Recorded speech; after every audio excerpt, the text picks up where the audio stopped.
1 o'clock, midnight, turn it to 1 o'clock. Midnight, turn it to 1 o'clock. So basically right in front of me on the opposite side, midnight, turn it to 1 o'clock. Midnight, turn it to 1 o'clock. Slight, just holding them hard enough to keep them together. Midnight, 1 o'clock. Like I said, it's always about 6 to form that flower girl bouquet. Some greens. Let's do our second row. Now you drop these just a hair, like the Lincoln Tunnel or the Sistine Chapel. That's how they make curved ceilings, tunnels.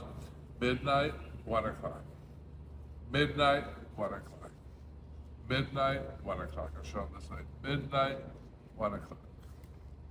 And so on. When you have, you're going to do this with 15 roses tonight. When you have 15 in your hand,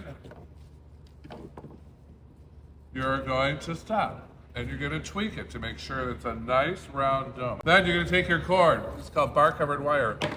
We're going to do a little band at the top, nice and high. You're going to wrap it like this and pull tight. You don't even have to twist the ends. It'll stay like that. Easy. Then you're going to take them. Here's your foam in your container. You're going to squeeze them. You're going to chop them. An English design tends to be squatty. If I'm doing a wedding, I'll have it nice and high in a big pot. White Casablanca lilies forming a bouquet that's big up in here. So when you walk into a ballroom, you have a whole other level of flowers. It's very pretty. But these, I'm doing it for my home. So I'm going to take them, squeeze them together, and drive them down the pot. Doesn't have to go all the way down. Then I'm going to take some of the sticks that you cut off and use it to stockade it so it doesn't lean. They often lean, especially when you drive. They're going to wiggle in the truck. You get to your event and they're all going to be leaning in one direction. So see what I'm doing? Pushing some sticks in. Then you're going to simply take your pit. This is called variegated pittosporum. You want nice short pieces. You don't want a big centerpiece on the bottom. You want a very tight, so look what I'm doing. I'm sliding them across the foam. So they don't have to stick way out over the edge. You're gonna put in some tight little pieces of pittosporum to cover your base. You want a nice little round. So a little bit higher up here. It's gonna go down like that. Just like a centerpiece. Short pieces. A little bit longer in the center to build up your middle. Now sometimes for a garden club, I'll put limes and lemons at the base or whatever, sometimes fruit. These are purple, so I'm gonna add roses. Let's say it's a wedding.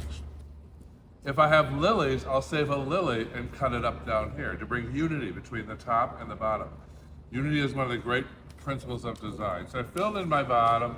Don't worry if you can still see it, like a little bit of foam, that's okay.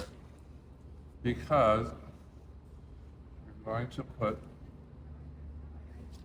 some roses. So she has lavender. This is a table piece. So now I'm going to take 3 rose heads, and the 3 that you saved, I'm going to cut them like this. I'm just going to base them in the bottom. I have 3 roses. What shape am I going to do? Triangle.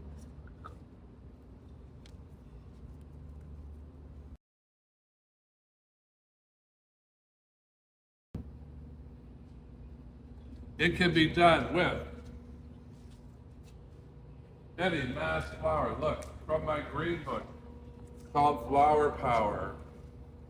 The first how-to chapter is called Tip-Top Topiaries. Here's the beginning. See the recipe? That's the stuff. It turns into this. There's your country wedding. Country topiary. Got it. In the blue book, my Design Star book, on the back side, lily, hydrangeas, sunflowers.